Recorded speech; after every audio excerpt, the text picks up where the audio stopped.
है सबका कल्याण। हरि हरि ओम,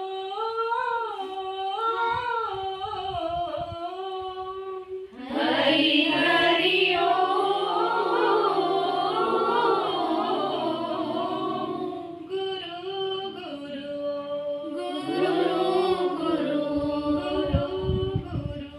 गुरु गुरु।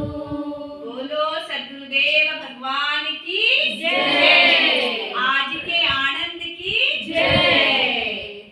अभी सभी बच्चों को बड़े शान से सुनना है और माता पिताओं को भी सुनना है। सबका अनुभव है, जब बच्चे का जन्म होता है ना, तब सबसे ज्यादा खुशी बच्चों के माता पिता को होती है। जब बच्चा धीरे धीरे बड़ा होने लगता है ना, तब माता पिता बच्चों की हर खुशियां पूरी करते हैं। अपना बच्चा किसी भी पीड़ा में हो, किसी भी कष्ट में हो, माता पिता उसे हमेशा सहारा देते हैं, उसका आधार बनते हैं। जब भी बच्चे पर कोई विपत्ति संकट आते हैं ना, तो माता पिता ढाल बनकर उसके साथ रहते हैं। जब बच्चा धीरे धीरे बड़ा होता है ना, तब पता है क्या, वो अपने पिता की उंगली पकड़कर चलना सीखता है। जब वो चलते चलते गिर जाता है ना, तब पिता और माता उसको संभालते हैं। उसी तरह बच्चा कितना भी बड़ा हो जाए, माता पिता उसको हर कठिन परिस्थितियों से बाहर निकालते हैं। उनकी हर जिम्मेदारी, हर आवश्यकताएं पूरी करने के लिए माता पिता अपनी सुख सुविधा का भी त्याग कर देते हैं। आपको पता है ना बच्चों, आपके माता पिता करते हैं ना आपकी सुविधाओं के लिए त्याग आपका। अगर आप मार्केट में जाते हो मम्मी के साथ, मम्मी को अगर कोई साड़ी पसंद आती है तो मम्मी को ध्यान में आता है कि अरे नहीं, मेरे बच्चे का स्कूल का यूनिफॉर्म लेना है, तो वो अपनी छोटी छोटी सुविधाओं का त्याग कर देती है ना आपके लिए। पिताजी को भी एक आध वस्तु बाहर जाके कोई पसंद आए ना, तो उसको झट से ध्यान में आ जाता है पिताजी को कि नहीं, मेरा घर मुझे चलाना है। अगर आज में मेरी इस खुशी के लिए यहाँ पे अगर थोड़ा सा वेस्ट हो जाता है, तो मेरा इधर इकोनॉमिकल बैलेंस बिगड़ जाता है। तो आपके लिए माता पिता अपनी छोटी छोटी इच्छाओं का भी त्याग कर देते हैं। तो आप बच्चों का भी परम कर्तव्य है कि अपनी माता पिताओं की बातों का कहना माने। पता है, कहते हैं ना कि माता पिता सा जग में कोई नहीं है, इसलिए हमेशा अपने माता पिता और गुरुजनों का कहना मानना चाहिए। कहते हैं कि ईश्वर हर घर में अवतरित नहीं होते, ईश्वर हर घर में अवतार ले ही नहीं सकते। इसीलिए ईश्वर ने माता पिता और गुरु की रचना की है। मातृदेव भव, पितृदेव भव, आचार्य देवो भव।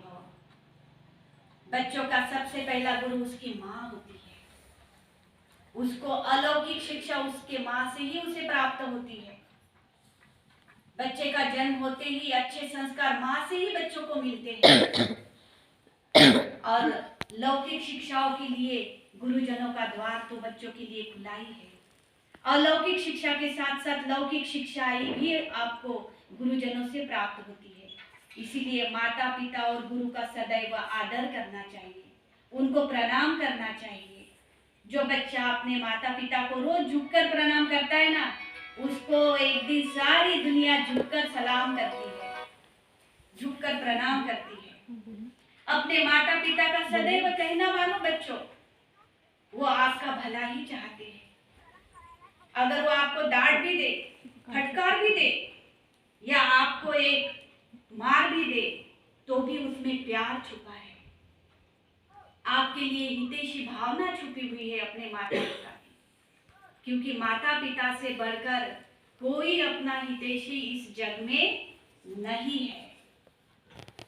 गीले में सोकर उसने आपको सूखे में सुलाया है। आप जब छोटे थे ना, आपको पता नहीं होगा, आप पता है शू करते होंगे, तो माँ आपको सूखे में सुलाकर खुद गीले में सोती थी। माता पिता के उपकार भुलाए नहीं जा सकते। कहते हैं ना, अब हम अपनी खाल के जूते भी बना के माता पिता को पहनाए, फिर भी उनके गुण से उन्नत नहीं हो सकते। पिता एक नदी है तो माँ उसकी शीतलता है। माँ अगर छाव है तो पिता वृक्ष विशाल है। अगर माँ ममता की धारा है तो पिता जीवन सहारा है। ऐसे देवतुल्य माता पिता के उपकार भुलाए नहीं जा सकते। मैम मुझे बोलो कि अगर ये लिंक बंद हो गई तो यही लिंक पर आपको डबल से क्लिक करना है। हाँ, अभी आपके लिंक जो बंद हो गई है ना, उसी लिंक पर डबल से क्लिक करना है आपको। फिर आप फिर आप ज्वाइन हो सकते हो फिर से। 10 मिनट का प्रोग्राम बाकी है, ऐसे बोलना है। हाँ, अभी 10 मिनट का ही प्रोग्राम बाकी है। चलो, तो अभी सबको पूजन करना है। Yes ma'am. हाँ, सबको करना है। हाँ या ना, हाथ हिला के बताइए। हाँ टीचर्स ने यस मैम कैसे बोला फिर बच्चे। हाँ, तो चलो अभी हम माता पिता का पूजन